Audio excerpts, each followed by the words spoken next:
Shalom, my name is Joseph Shulam, and I have been doing M Candies that you can find them on the Netivyah webpage and in Facebook and in YouTube.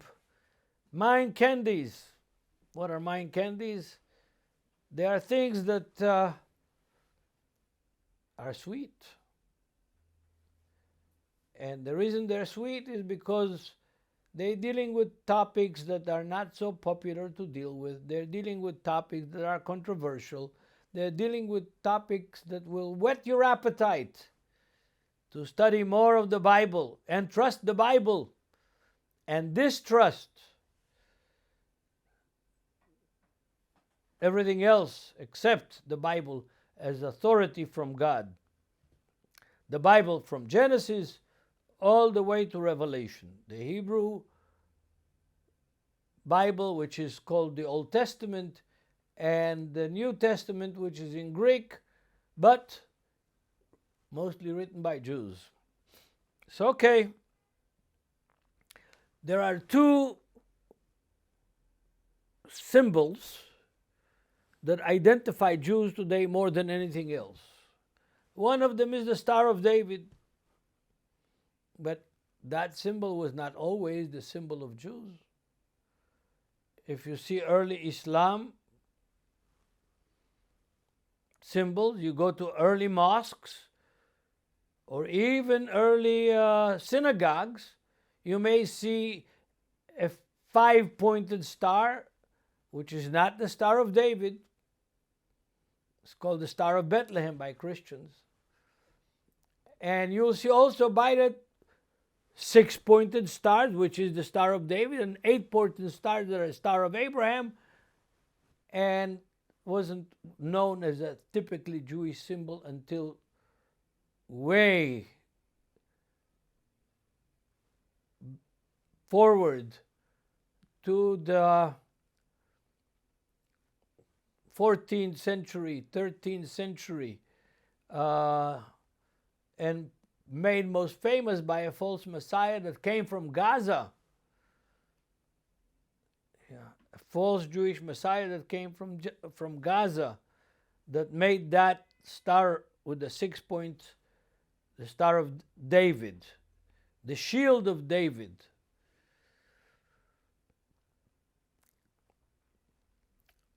That's one of the symbols that today is a hallmark symbol of Jewish, Star of David. Like I said, it's fairly new. The second one is the kippah,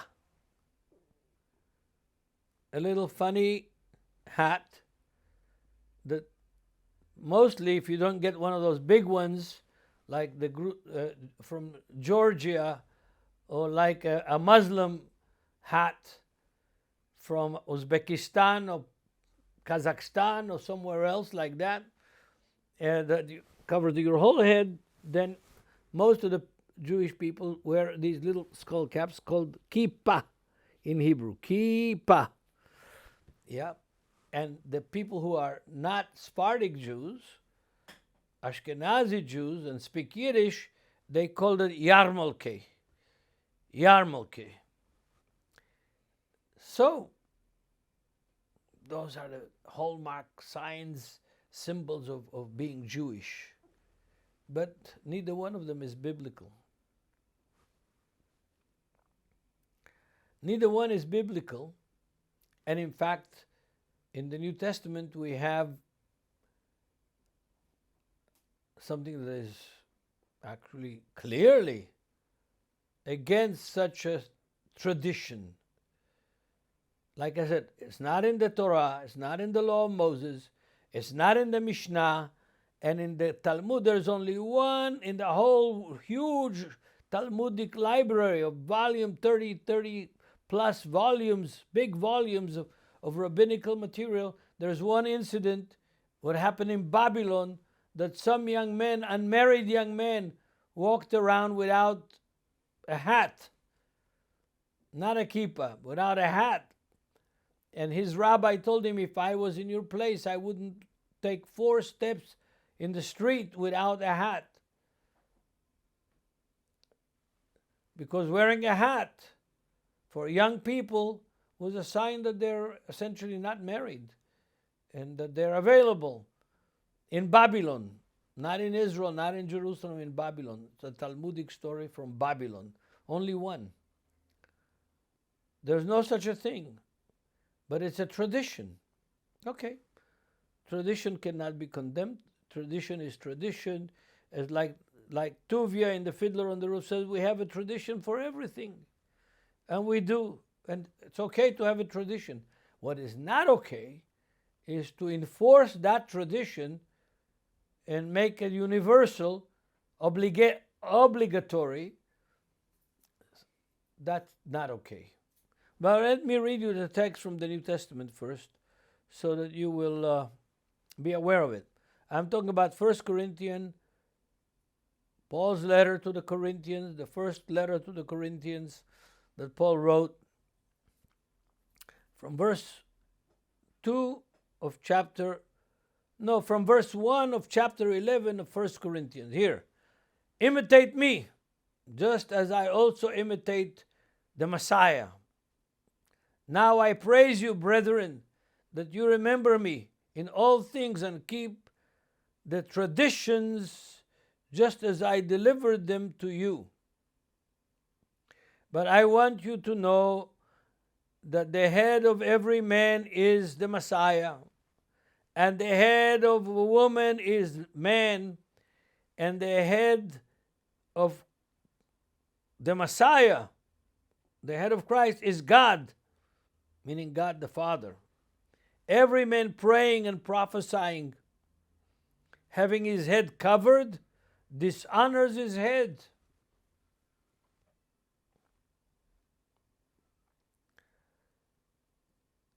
But every woman who prays and prophesies with her head uncovered dishonors her head. For that is the same as if her head were shaved. In other words, if she has no head covering, I'm taking off the kippah because it's shaking on my head, then a woman should have her head covered. A man should not have his head covered when he prays and prophesies. For a man indeed ought not to cover his head, since he is the image and the glory of God. But woman is the glory of men. For man is not from woman, but woman from men. Talking about the story of creation, Genesis. Woman was taken from the rib of a man. Why the rib? The rib is structural, holds us together. It doesn't talk. It doesn't complain. The rib I'm talking about. It holds us together. Imagine what would happen if God would have taken another part of the man, of Adam, and made a woman out of him. If you would have taken, from other part from his mouth, or from his nose, or from his ears, or from his legs, or from his hands, what would happen with our married life? So, here you are. Paul says, verse 9 of 1 Corinthians, nor was a man created for the woman, but the woman was created for men. For this reason, the woman ought to have a symbol of authority on her head because of the angels, referring to Genesis chapter 6, where the sons of God saw the daughters of men and fell in love with them, and kind of a female Narcissus story in Genesis chapter 6. Nevertheless, verse 11 of chapter 11, neither is man independent of woman, nor a woman independent of man in the Lord. For as woman came from men, even so man also comes through the woman, but all things are from God. Okay, Verse 13, judge among yourselves. Is it proper for a woman to pray to God with her head uncovered?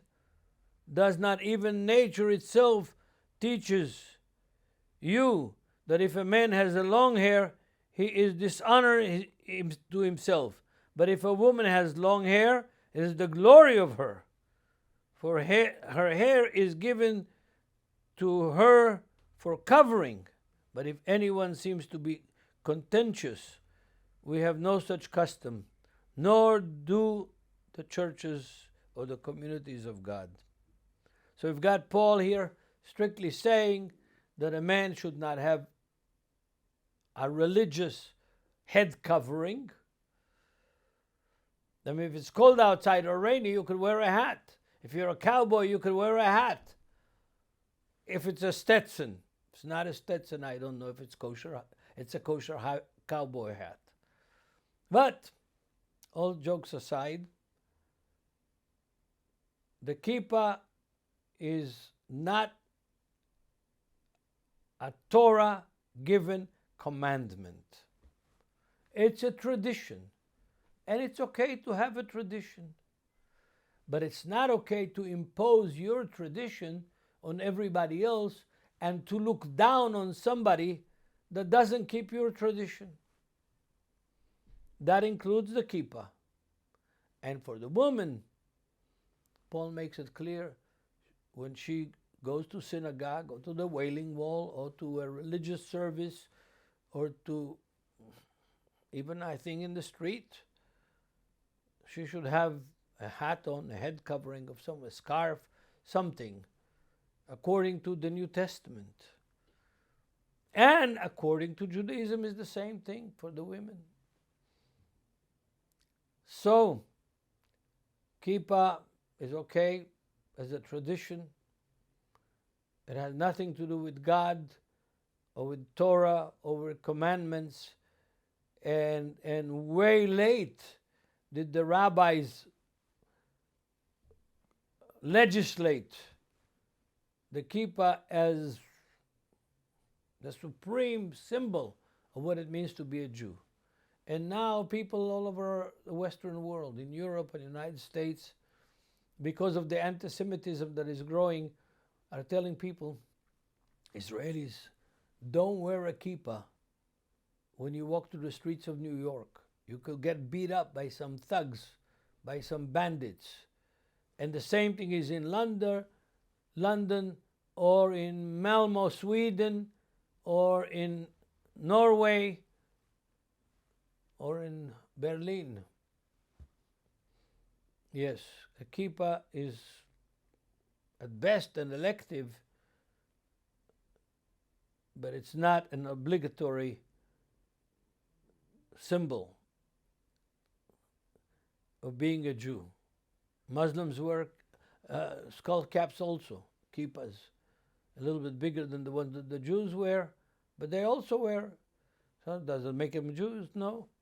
It won't make you non-Jew if you walk around the streets of Jerusalem or Tel Aviv or Haifa or anywhere in the land of Israel or in Europe without a kippah. But if you want to wear them, wear one. Choose the one you want, whatever color you want, whatever size you want, and enjoy it. God bless you.